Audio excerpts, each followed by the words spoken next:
Selamat pagi Pak Budi, Karanana dan teman-teman. Perkenalkan, kami dari kelompok 5 akan mempresentasikan chapter 15 mengenai grup konteks dengan case movie Apollo 13. Anggota dari kelompok 5 adalah saya sendiri Ardian Wahyu Hidayat, kemudian ada Nur Cahyo Adi, ada M. Ihsan, dan ada Laila Nurul Hanifah. Next. Outline dari presentasi kami, yang pertama ada sinopsis, kedua ada place, yang ketiga ada space, yang keempat ada location, dan yang terakhir yaitu workspace. Next. Yang pertama, saya akan menjelaskan mengenai sinopsis film Apollo 13. Jadi Apollo 13 merupakan film adaptasi dari buku Lost Moon, judulnya The Perilous Voyage of Apollo 13, karya astronot Jim Lovell dan Jeffrey Kluger yang diterbitkan tahun 1994. Nah, film ini itu disutradari oleh Ron Howard dan dibintangi oleh Tom Hanks, Kevin Bacon, Bill Paxton, Ed Harris, dan Gary Sinise. Nah, film ini tuh menceritakan Jim Lovell sebagai pimpinan sebuah misi pendaratan ketiga di bulan bersama dengan Jake Swigert dan pengemudi modul bulan Fred Hayes. Nah, persiapan mereka ini cukup singkat, yaitu hanya berkisar 6 bulan.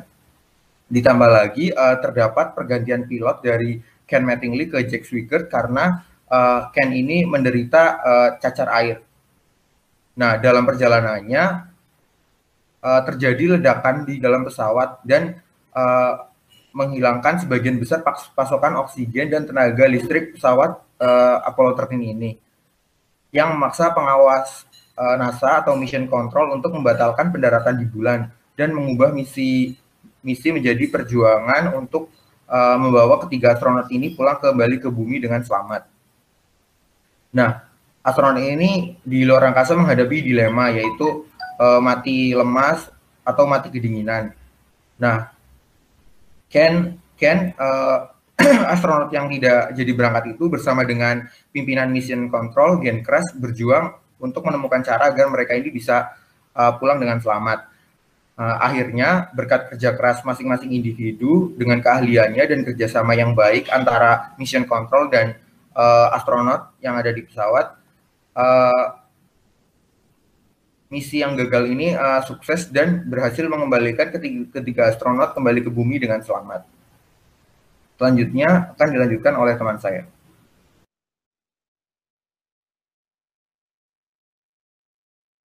Oke, terima kasih. Selanjutnya yang pertama kita bahas dulu tentang bagian place. Nah, di sini untuk place ini atau apa ini bisa disebut dengan ekologi. Nah, jadi di sini itu kalau di buku itu biasanya disebutkan dengan studi tentang organisme dan habitatnya kayak gitulah.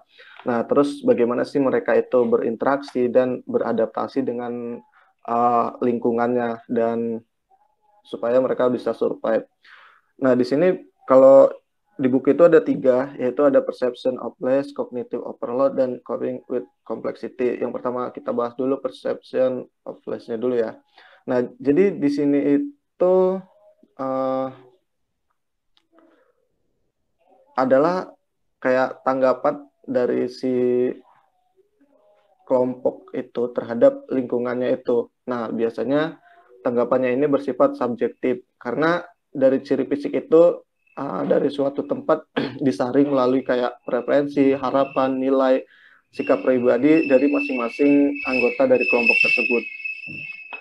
Nah, yang kemudian ada cognitive overload, di mana ini itu kayak pengaturan yang terlalu menstimulasi itu biasanya kadang-kadang itu juga menimbulkan kayak masalah.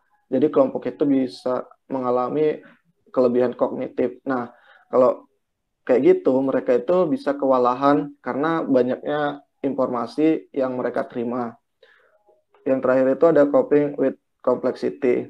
Nah, kalau ini itu adalah kayak situasi sehari-hari dari orang itu kayak mengatasi kelebihan beban yang mereka terima. Dan untuk menguranginya itu mereka membatasi jumlah informasi yang diperhatikan supaya ya mereka menerima informasi yang mereka pengen aja gitu, dan mengabaikan aspek-aspek yang mereka tidak mau. Nah, kalau di dalam di sini kan ada juga itu sense of place-nya itu ya. Nah, ini kayak pengaturan fisik yang bisa memiliki ambience gitu, kayak atmosfer, karena itu bisa menciptakan reaksi kognitif dan emosional yang khas gitu pada orang-orang yang menempati ruang tersebut. Kalau contohnya di uh, film itu, misalnya mereka itu kan tinggal selama 6 hari di ruangan yang ukurannya itu bisa dibilang sangat kecil ya teman-teman. Dimana di ruangan itu uh, dipenuhi dengan kayak panel kendali, terus berbagai tombol, terus sensor, dan lain-lain. Nah, ruangan ini tuh dirancang dengan sangat hati-hati, tetapi cuman orang-orang tertentu gitu yang bisa menganggap ruangan itu nyaman, kayak misalkan astronot dan insinyur yang membuat ruangan tersebut. Kalau misalkan bagi orang awam kayak kita itu, ruangan sekecil ini tuh ya jelas nggak nyaman kan, terus banyak tombol-tombol yang bisa bikin kita pusing kan. Kalau bagi orang yang emang ahlinya ya mereka bisa menganggap itu nyaman kayak gitu. Next.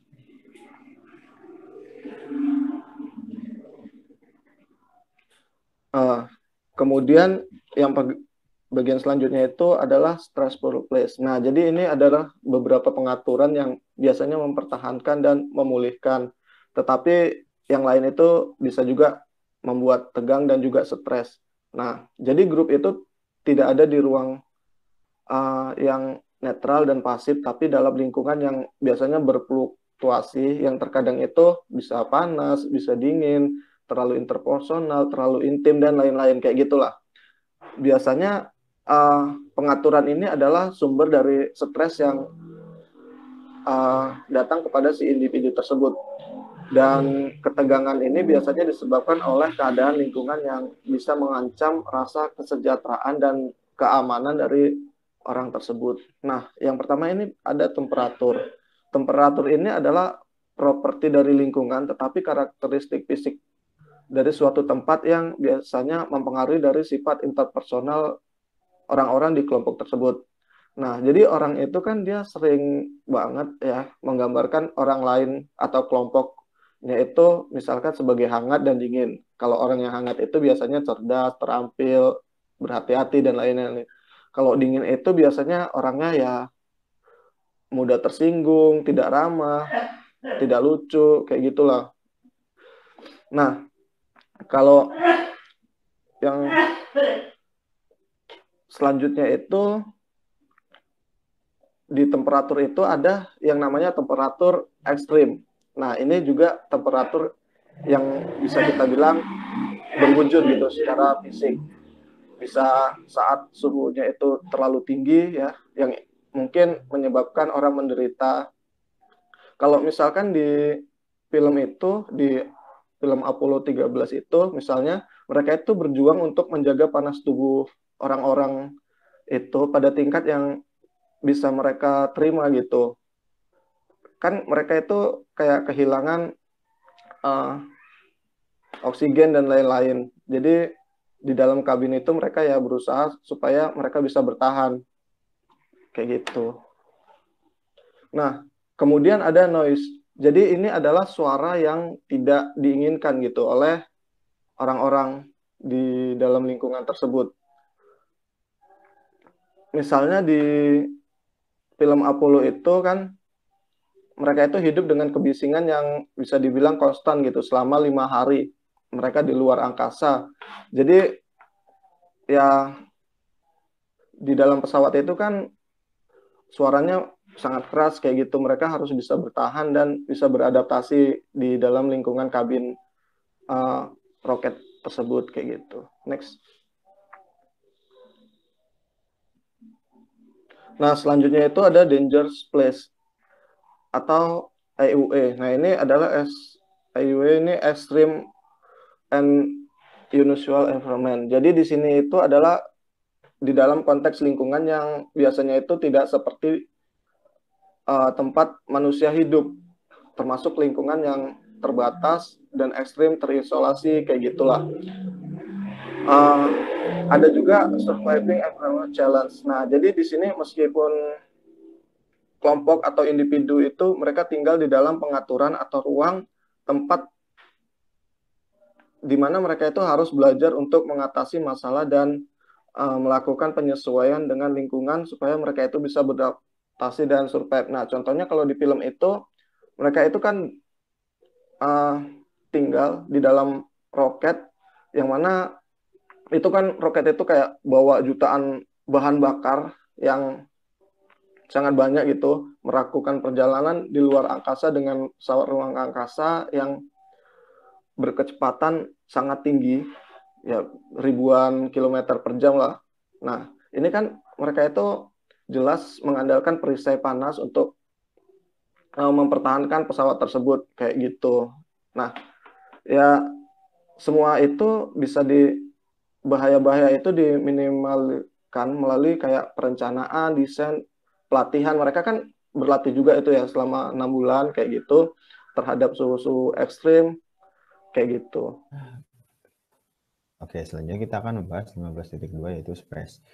Kita mulai dari 15.2a yaitu personal space. Jadi personal space sendiri yaitu suatu area yang dijaga individu di sekitar diri mereka sendiri yang tidak boleh diganggu oleh orang lain karena mungkin menimbulkan ketidaknyamanan. Nah, sifatnya itu di sini portable, tetapi secara aktif itu dipelihara dan dipertahankan oleh individu tersebut. Nah, karena orang lebih suka menjaga jarak antara diri mereka sendiri dengan orang lain, kayak ada pembatasan kontak fisik, maka personal space ini biasa disebut juga sebagai interpersonal space. Nah, jadi berikut ada 5 zona dari interpersonal zone. Jadi yang pertama itu ada intimate.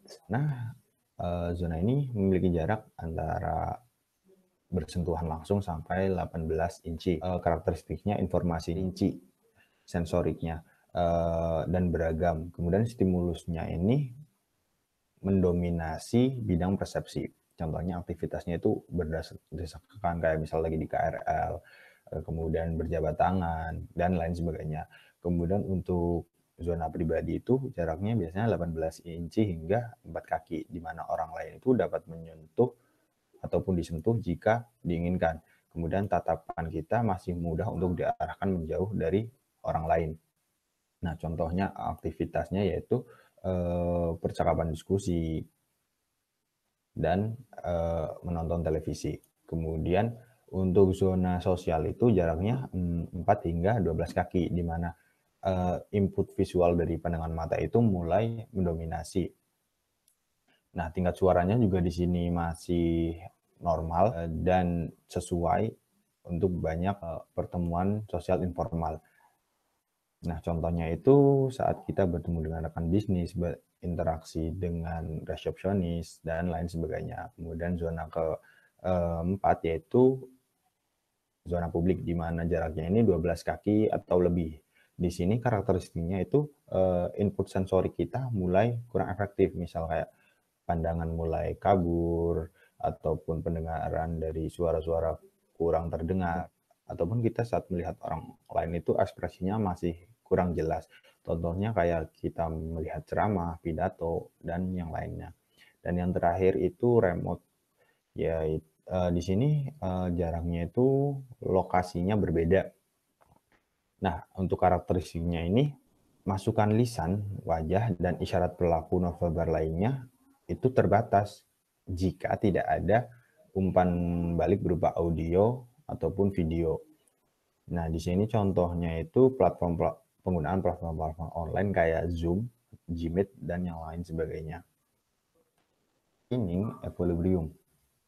Jadi di sini ada the equilibrium model of communication, di mana ini tuh menunjukkan bahwa isyarat nonverbal kayak ruang pribadi, orientasi tubuh, dan kontak mata itu mempengaruhi keintiman. Nah, jadi ada 2 tingkatan di sini, yaitu tingkat keintiman rendah, di mana orang-orang di dalamnya atau anggota di dalamnya itu biasanya duduknya berjauhan, melakukan sedikit kontak mata, dan posisinya duduknya itu biasanya formal. Nah, kemudian untuk tingkat keintiman yang tinggi itu biasanya orang-orangnya santai dan biasanya mendiskusikan kayak topik-topik yang bersifat pribadi, kemudian duduknya bisa berdekatan dan lebih banyak kontak mata. Biasanya posisi duduknya juga lebih santai. Kemudian di sini ada juga yang namanya expectancy violation theory. Jadi teori ini itu mengidentifikasi jenis pesan yang dapat diindikasikan oleh jarak yang diambil dalam kombinasi dengan isyarat nonverbal. Kayak di sini misalnya duduk dekat dengan orang lain itu mungkin menunjukkan kehangatan dan penerimaan, tetapi itu juga bisa jadi indikasi bahwa adanya kesamaan, kepercayaan, dan ketenangan di dalamnya. Itu. Kemudian kita membahas man, moment, and distance.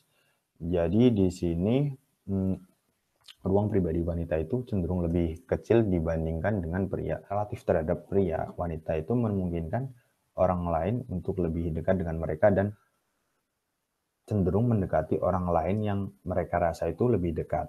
Sedangkan untuk pria sendiri itu cenderung mendekati wanita lebih dekat daripada pria lainnya. Oke, next. Kemudian kita membahas status. Jadi status dalam anggota kelompok itu memainkan peran yang penting dalam menentukan ruang pribadi. Nah, bawahan itu membutuhkan lebih banyak ruang ketika berbicara dengan atasan daripada ketika berbincang dengan teman sebayanya. Nah, ketika bersama teman daripada dengan orang asing atau sekedar kenalan, kebutuhan akan ruang pribadi mereka itu biasanya menjadi lebih kecil.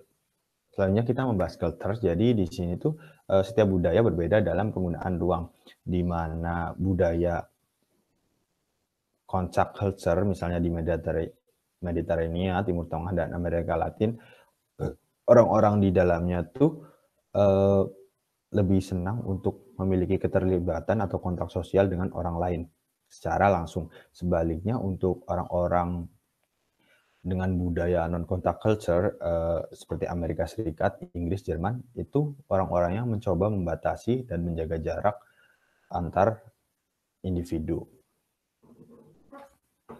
Oke, next. Di sini selanjutnya kita membahas 15.2b mulai dari reaction to special infection. Jadi di sini ada yang namanya density dan crowding. Density sendiri itu mengacu pada karakteristik lingkungan yang secara harfiahnya itu kayak jumlah orang per unit.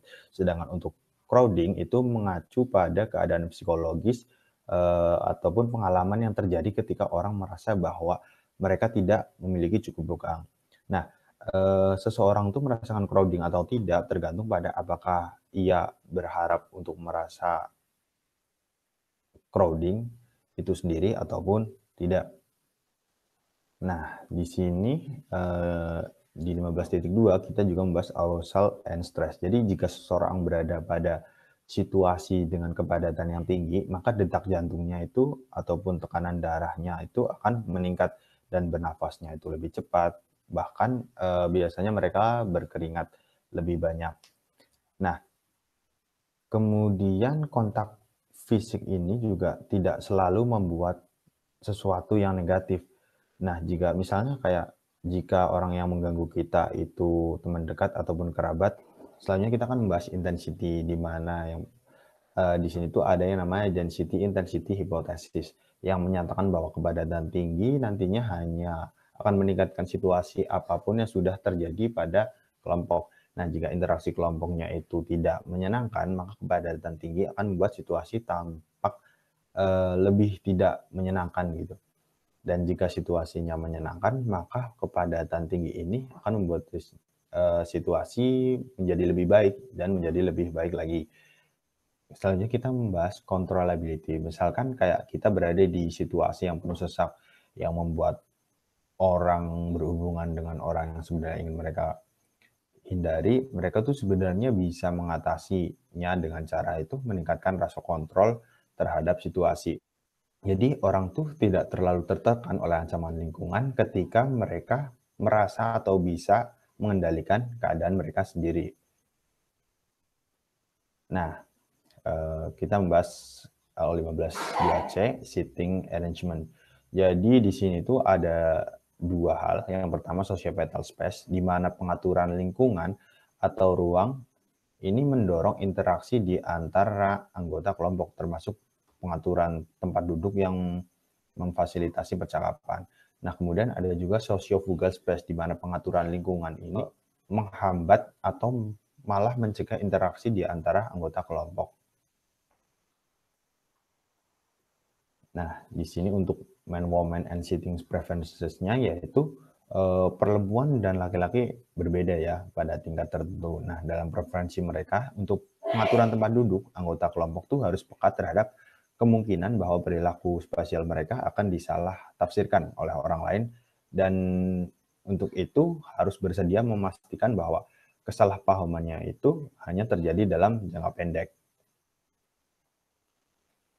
Nah, kemudian kita membahas communication pattern dalam 15.2c, ya, di mana di dalamnya ada yang namanya Stanzer effect, yaitu kecenderungan bagi anggota grup untuk berkomentar segera setelah orang yang duduk berhadapan dengan mereka.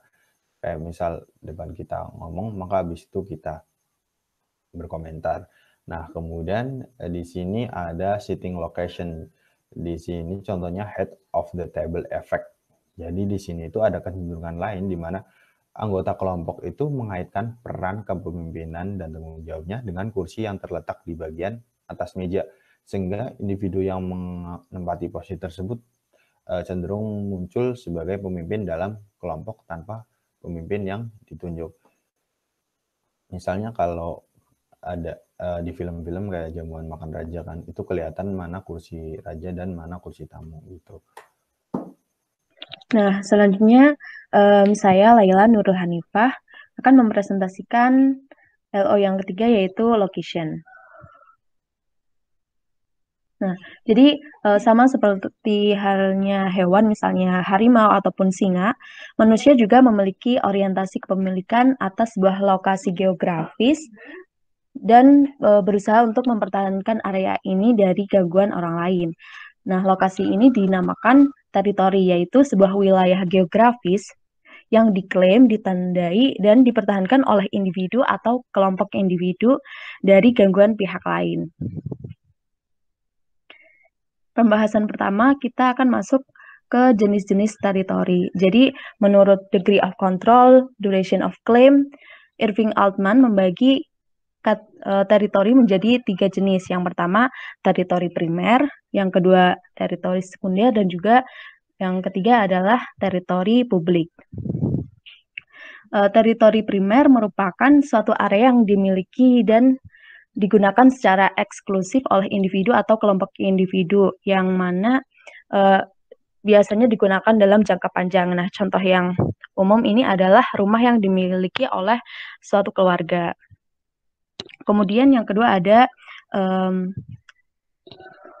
teritori sekunder, yaitu area yang dimiliki dan digunakan secara teratur oleh seseorang atau kelompok tertentu bersama dengan yang lain. Nah, contohnya ini kursi yang berada di perpustakaan. Terkadang kita cenderung duduk di kursi yang sama ketika kita berkunjung ke perpustakaan. Kemudian yang ketiga adalah teritori publik, yaitu area atau ruang bersama yang semua orang ini bebas keluar masuk. Contohnya ada pantai, kemudian taman, dan juga restoran.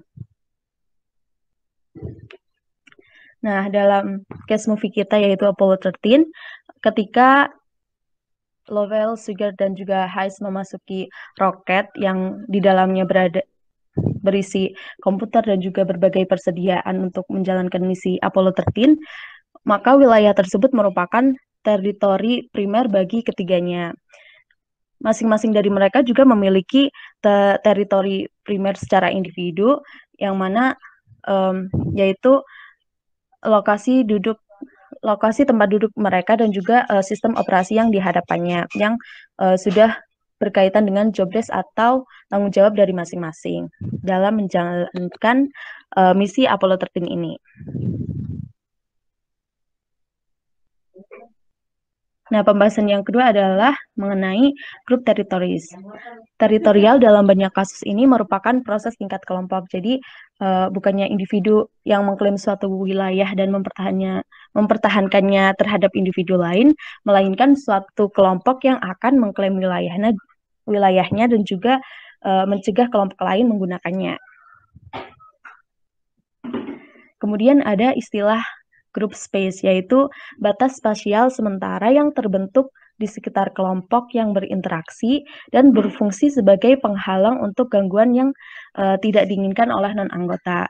Dalam group space ini, kelompok manusia juga memelihara wilayah sekunder dan juga wilayah publik. Jadi tidak hanya memelihara teritori primer mereka. Misalnya ketika kita berada di perpustakaan, duduk di kursi favorit kita, kemudian kita harus beranjak dari tempat duduk karena harus mengambil buku atau melakukan hal lain, kita bisa melakukan klaim atas tempat tersebut dengan menaruh barang pribadi kita sehingga tempat tersebut tidak digunakan oleh orang lain. Selain itu, grup juga membuat wilayah ketika mereka berinteraksi di tempat-tempat umum karena dalam banyak kasus yang non-anggota juga akan enggan untuk menerobos batas-batas grup yang ada. Nah, kemudian ada benefit of territories. Nah, manfaat dari adanya teritori ini adalah orang-orang atau anggota merasa jauh lebih nyaman dan aman ketika kelompok mereka dapat mengatur wilayah tempat tinggal mereka.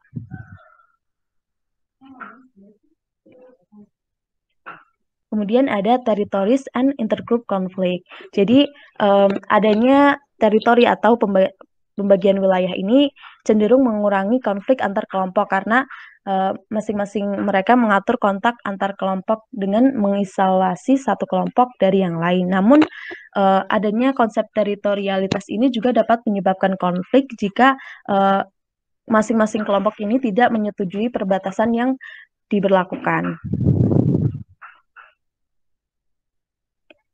Kemudian ada the home advantage, yaitu kecenderungan individu dan kelompok untuk mendapatkan keuntungan atas orang lain ketika mereka berinteraksi di wilayah asalnya. Kekuatan kelompok ini seringkali ditentukan oleh kualitas dan juga ukuran ruang yang dikontrolnya. Nah, terkait the home advantage ini, individu dan kelompok nampaknya mendapatkan kekuatan dan penyelesaian ketika perselihan terjadi di wilayah asalnya, bahkan jika mereka menghadapi lawan yang secara fisik lebih kuat atau lebih dominan secara sosial. Misal kalau kita berkaca ke case movie yang minggu lalu, yaitu Captain Phillips, para awak kapal Alabama ini memiliki home advantage yang mana mereka mengetahui secara detail setiap sudut dari kapal mereka, mengetahui sistem operasi kapal, jadi mereka dapat menghadapi lawan yang dirasa lebih kuat karena para perompak itu membawa senjata. Selain itu, contoh yang lain adalah ketika sebuah klub sepak bola bertanding di kandangnya sendiri, maka mereka ini memiliki home advantage, yaitu mereka bisa lebih memahami kondisi lapangan mereka dan juga mereka bisa mendapatkan lebih banyak dukungan dari para supporter. Nah, adanya para supporter ini juga bisa memberikan tekanan kepada tim lawan sehingga mungkin tim lawan bisa terganggu konsentrasinya atas adanya banyaknya dukungan yang ditunjukkan kepada klub yang bermain di kandang mereka. Kemudian pembahasan yang terakhir terkait lokasi adalah territoriality in group. Jadi di dalam sebuah teritori sebuah grup, masing-masing individu juga cenderung tertarik pada suatu area tertentu yang lalu menjadikan dia mengklaim area tersebut. Nah, yang pertama ada territoriality and privacy. Jadi bergantung pada situasinya, orang-orang ini juga lebih memilih sejumlah kontak dengan orang lain. Namun ketika interaksi melebihi tingkat ini, maka menghasilkan perasaan berdesakan atau gangguan privasi. Misal ketika kita sedang fokus belajar di ruang kelas, namun ada teman di samping kita yang malah mengobrol dengan keras dan itu mengganggu konsentrasi kita. Kita bisa memberikan dia saran untuk pergi mencari tempat lain untuk bercerita ataupun bisa mengurangi volume suara dia. Nah, ketika antara individu atau kelompok individu bisa mencapai keputusan yang sesuai untuk membagi akses stabilitas wilayah mereka, maka akan terjadi keseimbangan kontak antara antar individu ataupun kelompok individu. Wilayah juga berfungsi sebagai pengatur hubungan kelompok. Misalnya ketika kita mau menemukan suatu individu atau kelompok atau menghindari kelompok, maka kita dapat dengan mudah menemukan atau menghindarinya jika kita memang tidak ingin bertemu dengan individu atau kelompok yang dimaksud. Kemudian wilayah juga mengatur proses, struktur, dan juga aktivitas tertentu. Di dalam sekolahan misalnya, ruang pengajar biasanya ini terpisah dengan ruang siswa. Kemudian yang terakhir adalah wilayah juga membantu anggota kelompok individu mendefinisikan dan mengekspresikan rasa identitas pribadi. Misal di ruang kerja kita biasanya meletakkan foto-foto keluarga ataupun foto-foto orang yang kita sayangi, ataupun menempelkan berbagai macam poster atau juga kata-kata motivasi yang membantu kita dalam bekerja. Kemudian ada teritori and status. Jadi ukuran dan kualitas wilayah individu dalam suatu kelompok seringkali menunjukkan status sosial mereka dalam kelompok. Misalnya ukuran kantor yang lebih besar dan juga desain yang lebih mewah seiring dengan meningkatnya posisi seseorang di suatu perusahaan. Kemudian yang ketiga ada reaction to territorial intrusion. Nah, sejauh ini intrusi atau gangguan teritorial yang paling sering adalah penggunaan alat, persediaan, ataupun perlengkapan seseorang tanpa izin dari pemiliknya. Nah, seperti halnya kelompok mempertahankan wilayah mereka, individu juga berusaha untuk melindungi ruang individu mereka. Ketika terjadi gangguan ini, maka hal ini dapat memicu reaksi negatif seperti kekesalan, kemarahan, ataupun balas dendam, bahkan juga konfrontasi fisik.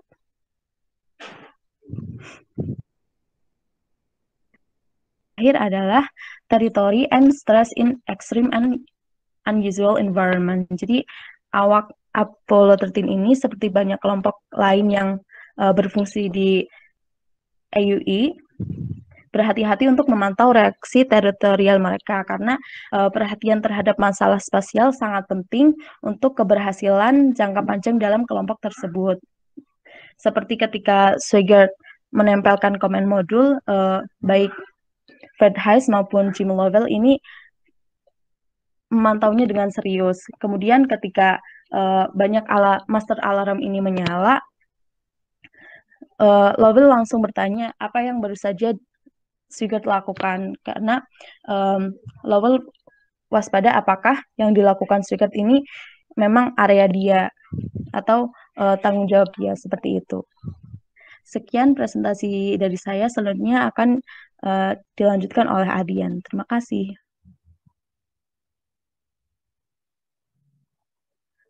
Saya Ardian Wahidayat akan melanjutkan presentasi dari teman saya bagian LO4 mengenai workspace.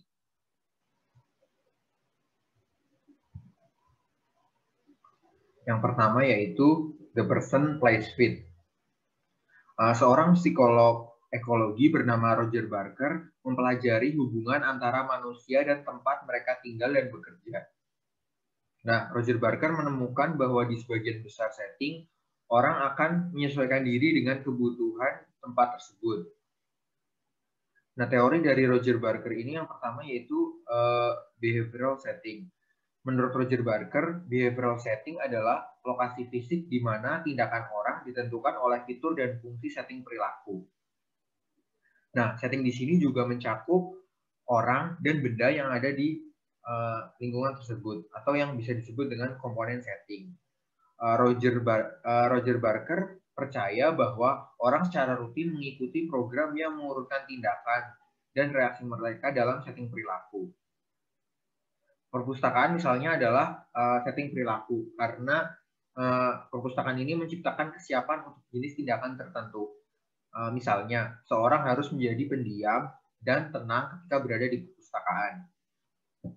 Contoh lainnya yaitu ketika berada di conference room, seorang akan duduk dan berdiskusi. Selanjutnya, teori dari Roger Barker yang kedua ini adalah sinomorfi. Dalam psikologi ekologi, sinomorfi adalah kualitas kesesuaian antara penghuni manusia dan keadaan fisik.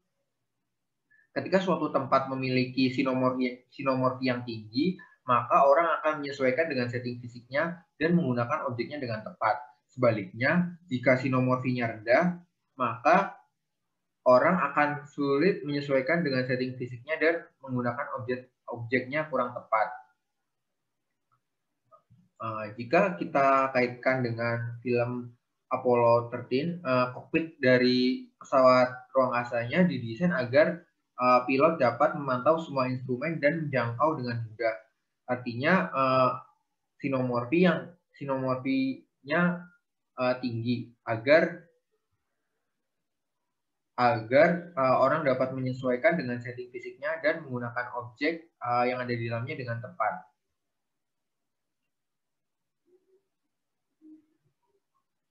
Teori yang kedua, teori yang selanjutnya yaitu staffing teori. Nah, staffing teori adalah analisis ekologis dari setting perilaku dengan alasan bahwa kekurangan staf dan kelebihan staf dapat merugikan dan mempengaruhi organisasi. Jika jumlah orang yang bekerja di kantor cukup untuk menangani semua aktivitas, maka setting dikelola secara optimal. Tapi sebaliknya, jika misalnya telepon tidak terjawab, kemudian ada laporan yang terlambat, maka dapat dikatakan kantor tersebut kekurangan orang untuk menjalankan program dan fungsinya. Kelebihan staf dapat menyebabkan ketidakpuasan dengan kegiatan yang terkait dengan tugas dan penolakan yang meningkat di antara anggota kelompok. Nah, sebaliknya, kelompok yang kekurangan staf seringkali merespon beban kerja yang menantang secara positif. Nah, namun dibandingkan mengeluh dengan situasinya, kelompok yang kekurangan staf terkadang malah menunjukkan peningkatan keterlibatan dalam pekerjaan mereka dan berkontribusi lebih banyak untuk tujuan kelompok. Nah, kita bisa melihat reaksi group members terhadap understaff dan overstaff work setting. Misalnya, reaksi terhadap task performance ketika understaff group adalah anggota terlibat dalam tindakan yang rajin, konsisten, dan berhubungan dengan tujuan. Sedangkan ketika overstaff, anggota akan asal-asalan dan tidak konsisten dan ceroboh. Kemudian reaksi terhadap performance monitoring ketika understaff group adalah member saling memberikan umpan balik atau feedback korektif dan kritis sesuai dengan kebutuhan. Namun ketika overstaff adalah anggota menunjukkan sedikit perhatian terhadap kualitas penampilan grup. Terdapat reaction lain seperti terhadap perception, self-perception, attitude toward the group, dan supportive yang bisa kita lihat dalam tabel.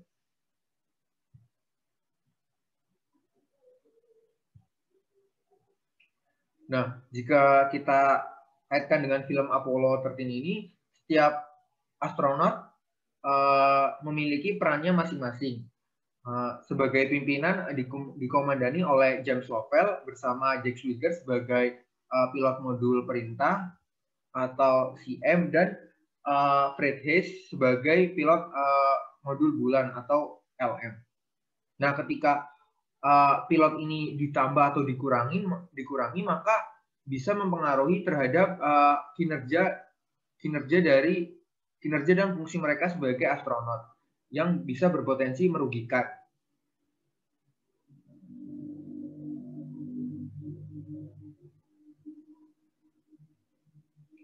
Nah, selanjutnya yaitu fitting form to function. Dalam teori ini, jenis ruang dibutuhkan oleh suatu kelompok bergantung pada jenis tugas yang harus diselesaikan oleh kelompok. Nah, Francis Dufy mengidentifikasi 4 jenis kelompok yang membutuhkan 4 jenis ruang. Dufy menggunakan 2 dimensi tingkat interaksi dan tingkat otonomi untuk mengidentifikasi 4 tipe dasar konfigurasi dan pengaturan ruang yang ideal bagi pekerja. Nah, interaksi di sini adalah bisa kita lihat bergantung pada seberapa saling ketergantungan antar anggota grup. Sedangkan autonomi ini bisa kita lihat dari seberapa mampu mereka mengambil keputusan secara sendiri tanpa melibatkan pihak lain. Nah, tipe konfigurasi yang pertama yaitu hives, di mana hives ini digunakan ketika pekerjaannya low interaction dan low autonomy, sehingga anggota melakukan tugas-tugas rutin dan individual dan memerlukan sedikit interaksi dengan anggota kelompok lainnya. Oleh karena itu, grup semacam ini berfungsi dengan baik di kantor dengan tipe bilik terbuka, di mana setiap individu memiliki ruang kerja yang jelas dan relatif kecil, seperti yang bisa kita lihat di gambar, di mana setiap individu memiliki ruang kerja masing-masing dan relatif kecil. Ya, tipe yang kedua yaitu cell. Cell ini digunakan untuk jenis pekerjaan yang sifatnya low interaction dan high autonomy. Anggota yang mengerjakan proyek yang kompleks, berjangka panjang, dan relatif individual membutuhkan ruang pribadi untuk melaksanakan pekerjaan mereka. Bisa kita lihat di mana dalam jenis layout cell ini mereka memiliki ruang pribadi untuk melaksanakan pekerjaan mereka.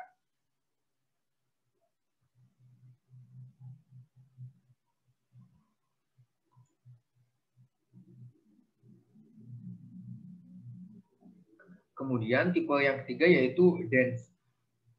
Dense ini digunakan untuk jenis pekerjaan yang sifatnya high interaction dan low autonomy. Anggota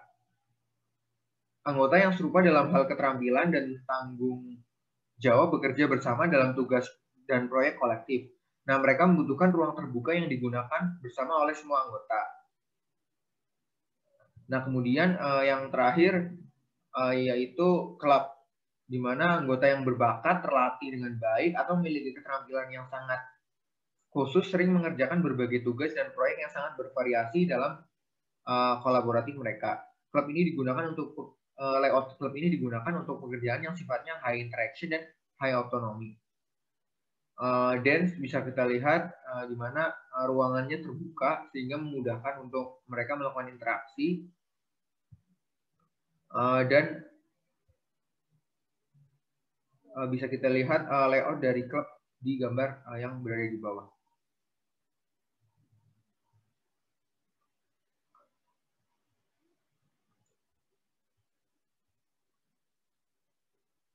Nah, dalam film Apollo 13, Mission Control Apollo 13 menggunakan layout dense agar lebih mudah mengerjakan pekerjaan mereka. Nah, kenapa mereka memilih tipe layout dense? Karena pekerjaan mission control termasuk jenis pekerjaan yang high interaction dan low autonomy. Sehingga dengan layout tersebut, GeneCrush dapat mudah memberi arahan.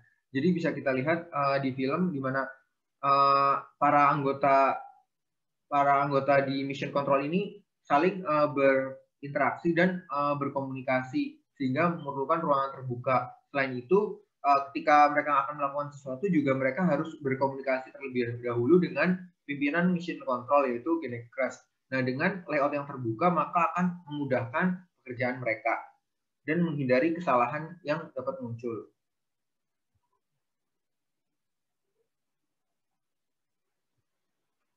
Yang terakhir yaitu group space in the future.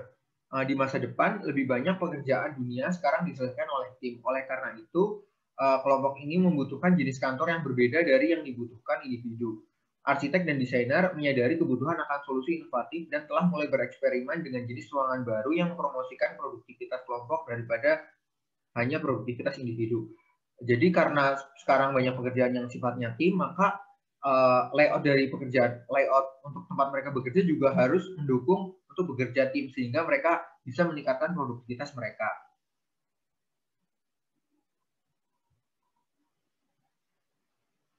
Sekian presentasi dari kelompok 5. Apabila ada kesalahan mohon maaf. Sekian, terima kasih.